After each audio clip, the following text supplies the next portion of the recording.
Hey there, it's Aaron. In this video, I want to have a look at Stable Diffusion XL, specifically SDXL 0.9 as the rendering model. And I want to test this platform for photorealism, specifically with portraits. So we can see some of the capabilities and how dynamic this platform is. It's really awesome. I love this image. Glowing jellyfish floating through a foggy forest at twilight. I think that is an incredible AI image. Shows what AI can do.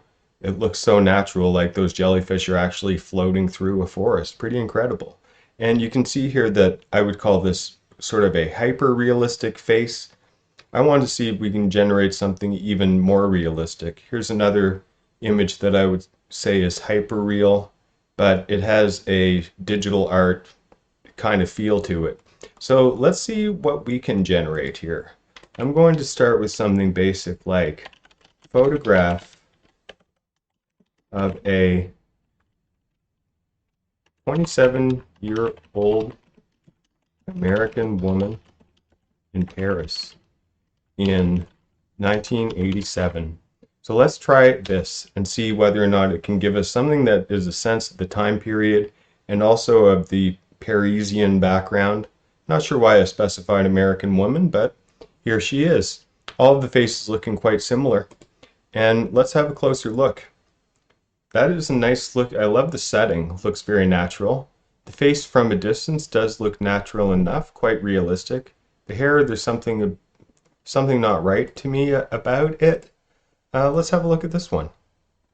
Also very nice. I like how looking directly at the camera, the hair does seem more realistic. I like how it's kind of messy and there are flyaway hairs happening. I find that always adds to realism. Same thing here, quite natural looking. Bit of a fail on the wardrobe, I think, right there. And here we have yet another variation. So let's download one of these and have a closer inspection in Photoshop. And let's have a look at the irises, the lips, the hair, and the overall texture of the skin. So irises, we have nice matching irises and pupils, which is great. The lips, nice detail. A lot of times you'll see very rigid lines coming down, which tends to take away from the photorealism. Here the hair is quite convincing. There's something unnatural about this area specifically, but in getting nitpicky, it definitely does also feel like, I mean, Paris, I'm not sure, but Europe definitely. And from the time period, I would say so. So yeah, quite successful, I would say. Let's give it another shot. Why don't we try, for some variation, photograph of a 60-year-old Cambodian man. Let's just say that and see what comes back. Nice, so let's zoom in and have a closer look at these. Very nice looking. I think that these wrinkles are just so blown out. It looks like somebody went in with a pen and did a highlighting job. Here I do like the face, the composition, quite natural looking. The lighting is definitely helping. Yeah, that's quite natural looking. I think that these to me look more photoreal than the hyperreal sort of graphic design feel that the images that were on their portfolio page had. But there is something that isn't convincing overall. I think it's the heavy wrinkling. It's overdone and it seems like too much. But let's kind of zoom in on this fellow and have a look. So it's just how symmetrical and just how heavy the lines are. It's too much. I mean, I've never seen somebody's brow be that furrowed before.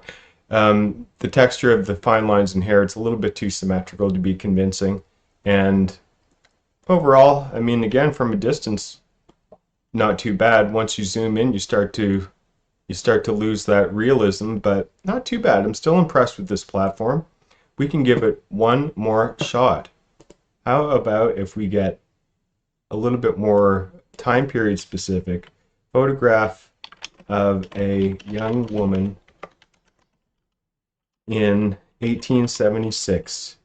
And I'm expecting it to come back with some sort of a sepia feel, maybe some damaged flawed paper, some sort of an odd border around it, but we'll see what we get. So sort of what I was expecting. It's generating faces each time that are very similar, I've noticed. Nice looking composition, time period specific, yes. And overall, the details of the faces look excellent, very natural looking. The wardrobe there is really, really great. Let's have a look at this image. So this is excellent. Let's download this one, in fact, and have a closer inspection on this figure. So maybe it is because it is flatter and that is more both representative and acceptable, we'll say, in an image from this era. But the skin is very flat. There's no real texture to it. The eyes from a distance look better than they do up close. You'll see that the pupils are not symmetrical. This one's quite a bit larger. That could be repaired, of course. The hair is quite convincing, and the details on the fabric are quite complex and very convincing, I would say. It's always disappointing to me when you see irises. It seems like we're talking about a couple of small circles, and I know that they communicate a lot more than that, but it seems like something that AI would be able to handle, considering how it can handle all of this. So, but in terms of clip drop, by Stability.ai and their version of SDXL 0.9, I'm quite impressed with it. I think that in terms of a competitor, it would be Adobe Firefly, but Adobe Firefly isn't always that great at generating lips and eyes. Oftentimes, they can also be inconsistent. So, with everything being said, considering that this is currently a free-to-use platform, you can generate up to 400 images a day that have that small watermark on them. I think that that's pretty incredible. It's virtually free.